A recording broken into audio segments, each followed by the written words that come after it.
Peter Doocy, live in Washington. He was taking it all in with us. Hi, Peter. Sandra, the president-elect is saying he's seen enough. Mexico's efforts to stop the flow of migrants across the border are so lackluster, he doesn't think their name should be attached to the world's largest Gulf. So we're going to be changing the name of the Gulf of Mexico to the Gulf of America, which has a beautiful ring that covers a lot of territory. The Gulf of America, what a beautiful name. And it's appropriate. It's appropriate. The president-elect reacted in real time when a reporter told him that Judge Eileen Cannon in Florida was blocking the release of the Jack Smith report on the Mar-a-Lago documents case. The president-elect said that is a big story. He said that is very good news. He was also joined for a few minutes by his Middle East envoy, who says negotiations to free Americans captured by Hamas October 7th have been going well, and he claimed that negotiators are taking the president-elect's ultimatum seriously. All hell will break out. If those hostages aren't back, I don't want to hurt your negotiation. If they're not back by the time I get into office, all hell will break out in the Middle East. Can you elaborate? And it will not be good for Hamas, and it will not be good, frankly, for anyone. All hell will break out. The president-elect also gave us some new details about how far he's willing to go to improve America's strategic positions in Greenland and the Panama Canal. So, but can you assure the world that as you try to get control of these areas, you are not going to use military or economic coercion? No. And can you, I can't assure you. You're talking about Panama and Greenland. No, I can't assure you on either of those two. But I can say this, we need them for economic security. The Panama Canal was built for our military. I'm not going to commit to that now. It might. The president did rule out using the military to try to put pressure on Canada, which he joked again about making the 51st state. He says Canada is just going to get the economic pressure. Sandra. All right, Peter Doocy with that wrap for us. Peter, thank you. Okay, let's bring in Jason Miller, senior advisor to President-elect Trump. Jason, good to have you with us. Good afternoon to you. You know, obviously, we're watching Jimmy Carter, the former president, being laid to rest, and that story unfolding. And it brings to mind what happened in the dramatic moments in 1980 when President Reagan was sworn in on that January the 20th, and about 50 hostages were released after 444 days being held in Tehran. Is that the kind of moment that the once again incoming president hopes to see once again? Well, it's certainly something that President Trump said needs to happen. Otherwise, there's going to be a massive price to pay for those who are still holding hostages. And what's different this time is we have someone who's been president of the United States before, who, by the way, had a fantastic record of peace and prosperity, who's now stepping back into that role. It's only the second time in our nation's history that that's happened. But this unparalleled success that President Trump had has him uniquely positioned to be that leader literally right from the first minute. And that's why you see the president letting folks know, whether it be our neighbors, whether it be our adversaries, whether it be people who are causing additional security threats in the Western Hemisphere or even in the Arctic Circle, that America is back. America's standing in the world is back, and we're not going to be pushovers any longer. So I want to put up the pictures of the 3 Americans presumed alive, Aidan Alexander, Segui de Kelchen, and Keith Siegel. There are also believed to be 4 Americans who perished in this hostage crisis, and their pictures are up on the screen now as well. So can you give us any more insight into what the incoming president means will happen and what is hell to pay on January 20th if these 3 are not home with their families on January 20th? I would simply say take President Trump at his word.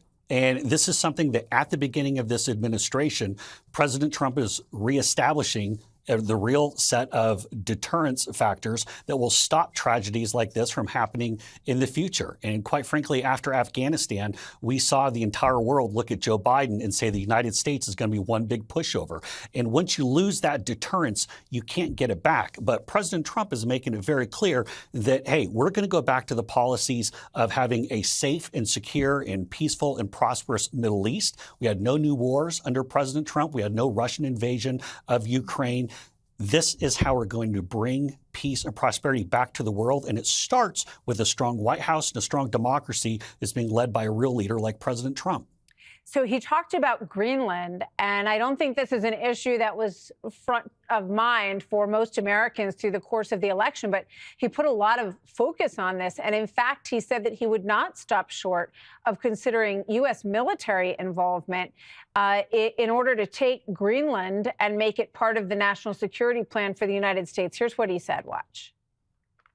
Can you assure the world that as you try to get control of these areas, you are not going to use military or economic coercion? I can't assure you on either of those two, but I can say this.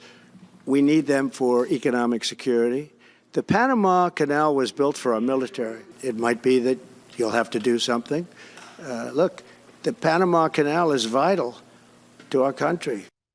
So to put a bow on it, President Trump is open to U.S. military involvement to secure Greenland and to bring the Panama Canal back into U.S. control? Well, prior to President Trump being reinaugurated on January 20th, it wouldn't be appropriate for me to go lay out a specific course of actions or what the president exactly will plan on doing that. But here's what he's making very clear. What I can say very certainly is that he is going to stand up for the United States and our security, whether that be national security, whether that be economic security, and we're not going to be pushovers any longer. We've seen what's happened with the continued Russian aggression in the Arctic Circle and near Greenland as that's become an increasingly powerful shipping lane.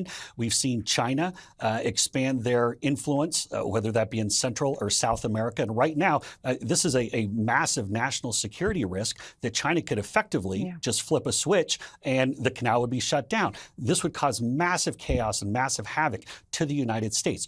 President Trump is coming in, having done this before, having had this great set of results, looking at the entire chessboard, saying he is going to position the United States in a place where we can succeed. That includes securing our southern border, by the way, Martha, and making sure that folks, even neighbors, even friends such as the Canadians, are no longer taking advantage of us when it comes to economic or trade issues. Well, very quickly, Jason, let's put up what Prime Minister Trudeau, who is outgoing and resigning, what he just had to say about this. He said, there isn't a snowball's chance in hell that Canada will become part of the United States. Workers and communities in both of our countries benefit from each other's biggest trading and security partner. Your reaction to that, which just crossed a short time ago, Jason? Yeah, and Canada, of course, has been a very important partner, but it's also been a very unfair relationship. And I think President Trump will get results from Canada just in the same way he did when he negotiated the USMCA. But unfortunately, some of those standards haven't completely been upheld, and so we're going to need to renegotiate some of those. But again, that's all for when President Trump and his team take office on January 20th, but he's going to get results in a way that we haven't seen from Joe Biden, who's been asleep at the switch for 4 years. Before I let you go, we expect that President-elect Trump will be on Capitol Hill tomorrow. What's the priority in that visit with regards to the first legislation that he wants to push through, Jason? Well, the priority, of course, is paying respects to former President Carter. I think that's a very important thing for President Trump to do. And I know it's something that he very much wants to make sure that we honor a former president of the United States. Then also there'll be additional conversations with Hill leaders from the Senate. And I imagine we'll see some of the folks from the House as well. The president's laid out a very ambitious agenda to make good on these campaign promises. Not only are we going to re-up his tax cuts, we're going to make sure we get no tax on tips, no tax on overtime, no tax on Social Security. This is what the markets in the world are looking at right now to say why they want to invest in the United States. We've got to lower the tax structure. We've got to get rid of these regulations, and we have to do it quickly. So Capitol Hill, let's get moving because President Trump is ready to sign it. All right. We will be covering it all. Jason, thank you very much. Good to see you. Thank you. Jason Miller. Donald Trump plotting MAGA global domination. The president-elect holding his second news conference at Mar-a-Lago since wiping the floor with the Dems back in November. Harold. He kicked things off by blasting Biden for trying to sabotage his administration after Joe announced a ban on new offshore drilling. Take it away, Donnie. We are inheriting a difficult situation from the outgoing administration, and they're trying everything they can to make it more difficult. Inflation is continuing to rage, and interest rates are far too high. President Biden's actions yesterday on offshore drilling, banning offshore drilling, will not stand. I will reverse it immediately. They told me that we're going to do everything possible to make this transition to the new administration very smooth. It's not smooth. Trump then outlining his plans to export MAGA globally. He's eyeing a Panama Canal takeback, scheming to make Greenland great again. Today, he sent his son Don Jr. to scope out the property. Trump also twisting Canada's arm for a merger with the U.S. And he wants to give the Gulf of Mexico a new name. We're going to be changing the name of the Gulf of Mexico to the Gulf of America, which has a beautiful ring. Your references to Greenland and the Panama Canal, so forth. Can you assure the world that as you try to get control of these areas, you are not going to use military or economic coercion? No. We need them for economic security. The Panama Canal was built for our military. But we need Greenland for national security purposes. Are you also considering military force to annex and acquire Canada? No. Economic force. Because Canada and the United States, that would really be something. You get rid of that artificially drawn line, and you take a look at what that looks like, and it would also be much better for national security. A man, a plan, Panama. But Canada's outgoing prime minister and black-faced enthusiast disagrees, Justin Trudeau quoting on X. There isn't a snowball's chance in hell that Canada would become part of the U.S. And other Canucks are mad. To the president, I'll make him a counteroffer. How about if we buy Alaska and we'll throw in Minnesota and Minneapolis at the same time? Hey, Donald, have we got a deal for you? You think we want to be the 51st state? Nah, but maybe California would like to be the 11th province. How about it? California, Oregon, Washington? I think I saw her in an insurance commercial.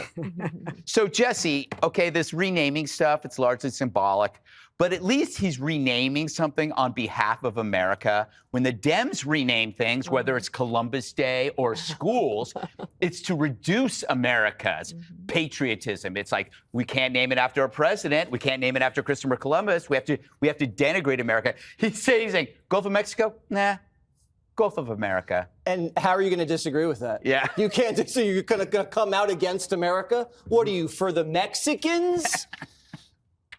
Permission to make an analogy? Permission granted. This is like Tyrus. Tyrus's neighborhood. And Tyrus is kind of like the neighborhood watch, the one-man neighborhood watch. And he happens to also have the biggest house in the neighborhood, and he also happens to be a trillionaire. And one day, Tyrus takes a stroll in the neighborhood, looking around, and he sees a house that is next door that he likes. And he knocks on the door, knock, knock. How much? Oh, this house is not for sale. Well, of course it is. How much? Oh, this house is not for sale. Well, I can take it by force, or you guys can sleep on it, and maybe tomorrow you can tell me what the price is. That's where we are with Trump. He is America's real estate tycoon. So he's testing the waters. He's flexing his muscle. He's just seeing what's possible out there and trying to find out the new contours of the new world order. And ultimately trying to get a better deal for America. And I think the grand strategy is create a North American trade, energy, and security network that gets the best terms for us. Now, I looked into Greenland. No, you didn't. I did. So the pros of Greenland are a lot of minerals, great. You could project a lot of force to counter Russia through there. But it's also a very poor country.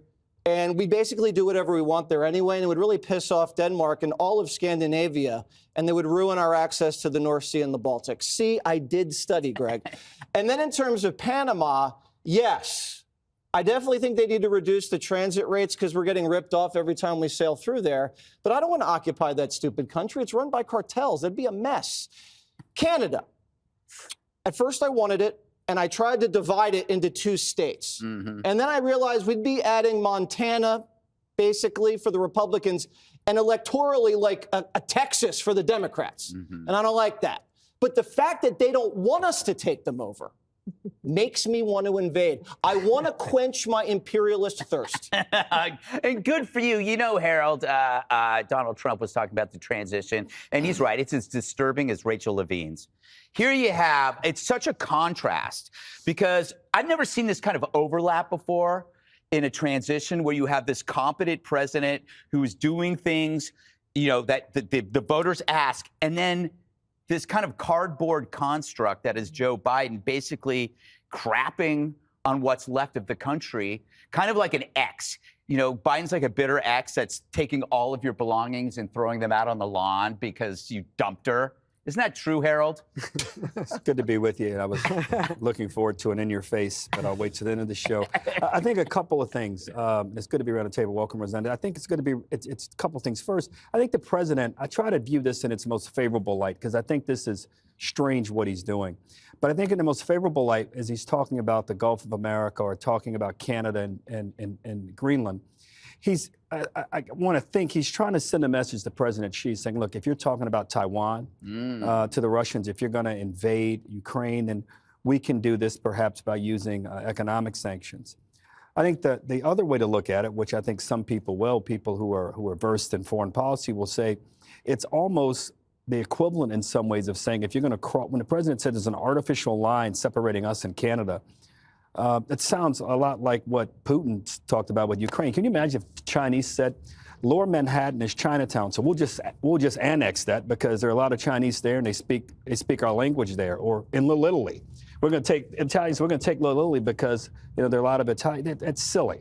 So I think I understand what the president's trying to do. And then listening to the Canadian leaders, it almost sounds like we're a sports conference. They want Oregon and California and Washington to include in the Canadian conference, and we want something else.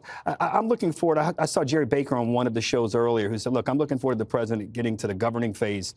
And to your point, this is a time where he has been dominant and President Biden has not really been seen.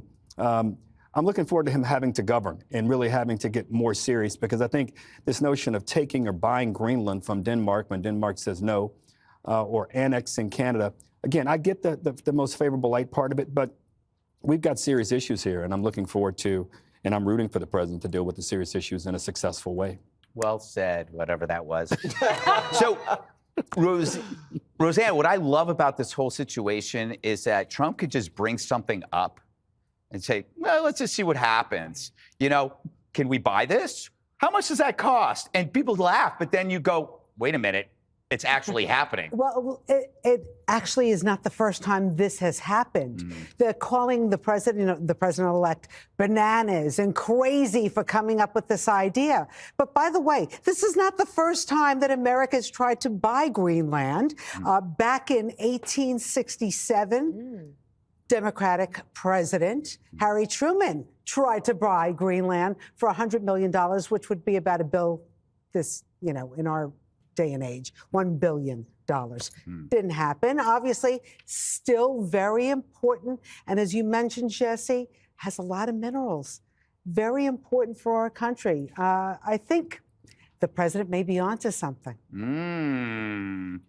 What do you say, Dana? I feel like the Trump effect has moved beyond our borders, and people are kind of getting into it. Well, I think that this is happening all over the Western world. Name a government that's doing well under the left's socialist policies. Yeah. Not Germany. Nope. Not England. Yeah, certainly none of them are actually thriving. Now, don't at me with your GDP.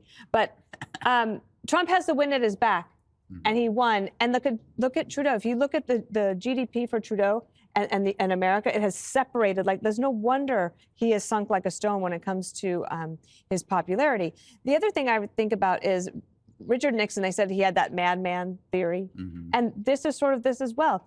There is no way that anybody would actually be talking about America buying Greenland or Canada or changing the name of the Gulf of Mexico to the Gulf of America if Trump didn't have the wind at his back. And all of these other countries are going, is he serious? Are we next? And they're keeping everyone on their toes. And it reminds me of one quick story about David Remnick's a writer for The New Yorker, and he had an opportunity to meet these North Koreans who work at the UN, but they have to stay in a little office, and they're supposed to report back. every day. So David Remnick, the reporter, got granted access to go and do this interview. He was going to go to North Korea, maybe get to see the leader. But the whole time during the interview, the only thing these North Korean diplomats did was say, what do you think Trump means? Right. What does he say? Like, when he says this, what does this mean? Because they didn't know how to translate it back to their leader, and they thought they might get executed if they couldn't. Zelensky said that when he talks with Trump, other world leaders will ask him what Trump said. Exactly. And Zelensky said, no one ever does that with anybody else he talks to. Joe Biden also has his wind at his back, but that's from the fiber. It's really good for you. It is good for you. Try it, kids. Senior White House correspondent Jackie Heinrich has details tonight from the White House. As President Biden headed to California to designate 2 new national monuments in a win for environmentalists and tribes, the president-elect held a wide-ranging press conference on changes ahead in U.S. foreign policy, heavy with blame for Biden, including over Russia's invasion of Ukraine. Trump accusing Biden of triggering the conflict by defending NATO's open-door policy. Putin said you could never have NATO involved with Ukraine. Now, they've said that. That's been like written in stone. And somewhere along the line, Biden said, no, they should be able to join NATO. Well, then Russia has somebody right on their doorstep. Trump also blaming Biden for not ending the war during his term. That war could escalate to be much worse than it is right now. They can never join NATO. Well, my view is that it was always understood. In fact, I believe that they had a deal, and then Biden broke it. They had a deal which would have been a satisfactory deal to Ukraine and everybody else, but that Biden said, no, you have to be able to join NATO. And that's always been. Trump estimated today it'll take 6 months to negotiate an end to the conflict. As the Washington Post reports, Trump's envoy, General Keith Kellogg, is postponing his trip to Kyiv. But for hostage negotiations in the Middle East, a progress report. I think we're making a lot of progress.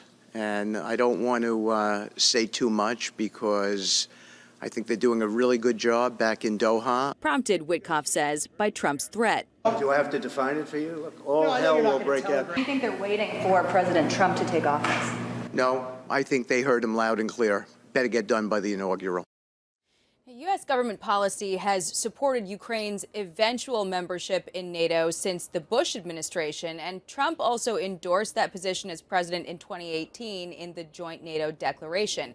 It's unclear if his comments today mark a reversal, but it's also worth noting that Biden sided against giving Ukraine an invitation to the alliance this year while the country is at war, Brett.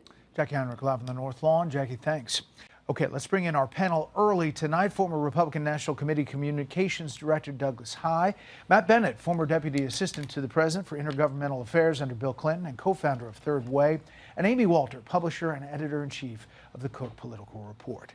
Well, Amy, that was all over the place as far as topics. There was a lot. Yeah. It was, if you think about press conferences and what we've seen over the last 4 years, it was probably more time-wise than we've had interaction-wise. What did you take away from it most, news-wise? I think everything that you pulled out was probably the newsiest, especially the stuff on the Panama Canal, which really was pretty much brand new, wasn't something that was talked about on the campaign trail. But really what I took away from it was that the Donald Trump that we're seeing today is very similar to the Donald Trump that we saw in his first term. Notably, this idea about America being ripped off constantly by when it was his first term, we heard a lot about China, we heard a lot about NATO. Now it's Panama, now it's Canada. Mexico has always been part of the conversation. And so to me, the most important question for this administration going forward, they were elected by many people who thought this president would, the former president, now current president, would do a better job on the economy than Biden. But what they're looking for is something closer to home. How is it going to impact their day-to-day lives? Not necessarily looking for more sanctions or to get into long, drawn-out political or other battles with Panama or a debate over Greenland. The Trump world people would tell you that they can walk and chew gum, that they can get the legislative stuff aside, that they're going to have a list of executive orders that go out on day one on a host of different issues. But that these issues, Panama, Greenland, Canada, are in the president's front of mind, and he articulates them. Yeah, this would be walking, chewing gum, and jumping rope and juggling all at the same time. And part of that is because we have a new Congress, and it's a very slim majority. And that goes to the question of, do we do one bill or do we do two reconciliations bills, which gets to a process, and process is never really sexy to voters. I get it. Although a special report can handle process. Our viewers we're in the weeds. Excellent. They're in the weeds. Well, and so the difference is, will you be able to go to bite the apple once or twice? And what we saw last week with the speaker vote suggests you're going to have some tough times here. And so if you can get something through once, you do it. You may not be able to go through it twice. And to Amy's point, I was thinking of the Who's won't get fooled again. Meet the new boss, same as the old boss. Donald Trump 2.0 is Donald Trump 1.0. Matt, here's the Wall Street Journal editorial board. Biden issues a sweeping oil leasing ban. Take that, American voters, and that and that. This seems to be President Biden's message in his final days in office, as he ignores the November election verdict on his tenure and doubles down on the policies voters rejected. How do you look at that? You know, because there was an election and people did vote for the guy who campaigned on exactly opposite of what's happening in these final days. We need to set a few facts here. First of all, President-elect Trump said that this is basically the whole ocean. It's 0.7% of the ocean. It's less than 20% of the part of the ocean that the United States Interior Department controls. It's 625 million acres. There yes. is a part of the Eastern Gulf, which may be called the Gulf of America before long, that is of interest, especially to oil and gas. It is, but a couple of other things. I am old enough to well remember the disaster that we had in the Gulf when the Deepwater Horizon explosion happened. Not only did we have loss of life, I think 11 people died, but there's day after day this horrible image of oil pumping into the water, and that had a huge impact on the people of Louisiana and Alabama and Mississippi. It is dangerous to do this kind of drilling, and I think it's incumbent on the government to think about relative risk. The other thing is, we're drilling a lot right now. The oil companies don't even use all the leases that they have, and it's not clear to me that they'd want to do a whole lot more drilling. Gas is not expensive right now. There are a lot of news points, but one of the newsiest, perhaps, was when the Middle East envoy, Steve Witkoff, came up, and the president called him up to talk. I'm leaving tomorrow, back to go to Doha. But I think that we've had some really great progress, and I'm really hopeful that by the inaugural, we'll have some good things to announce on behalf of the president. If those hostages aren't back, I don't want to hurt your negotiation. If they're not back by the time I get into office, all hell will break out in the Middle East. Amy, we don't know what that looks like, or what that definition is, but to Witkoff's point, they do see a lot of progress. We've seen that before. Right. But as we are saying goodbye to the 39th president, who on Ronald Reagan's inauguration received the 52 Americans in Iran. It does feel a like little. we are right. What is that saying that history doesn't repeat, but it does rhyme? It does feel something like that. And look, this is a president who likes to get W's quickly. And this whole debate about what a legislative package looks like. Is it worth it to wait for one big package or to get a win right out of the gate? This would be something you could see that regardless of what the ultimate result is, I have no doubt that the president-elect will find a way to say that it is a success. I should point out, Witkoff did praise the Biden administration for working as well overseas. I just think you mentioned Jimmy Carter. The Panama Canal really hasn't been a salient political issue since the aftermath of Jimmy Carter making that decision when he was president. Yes. Panel, we'll see you later in the show. Thanks. Doug Ford, the Premier of Ontario, Canada, joins me now. All right, Premier. By the way, I loved your brother. We did an interview. Great guy. Yeah, what's your problem with the United States absorbing Canada? Well, first of all, Jesse, you know, I love the U.S. I love Americans, and I get it. You know, President-elect Trump is a real estate tycoon. He's made billions, but that property's not for sale. As simple as that. But I have a better idea, Jesse. Why don't we create Fortress AmCan and make sure it's the richest, wealthiest, most prosperous jurisdiction in the two countries anywhere in the world? We have the critical minerals, we have the energy, we have the electricity. that America needs. And there's only one place I'd want to sell it to, and that's the U.S. Well, you could sell it to us, or we could all own it together, and that's a choice we can all make together. You say this isn't for sale, but everything has a price. The $1 Million Man says that. Can you think of this more as a merger instead of an acquisition? Don't think about being taken over. Think about this as a coming together.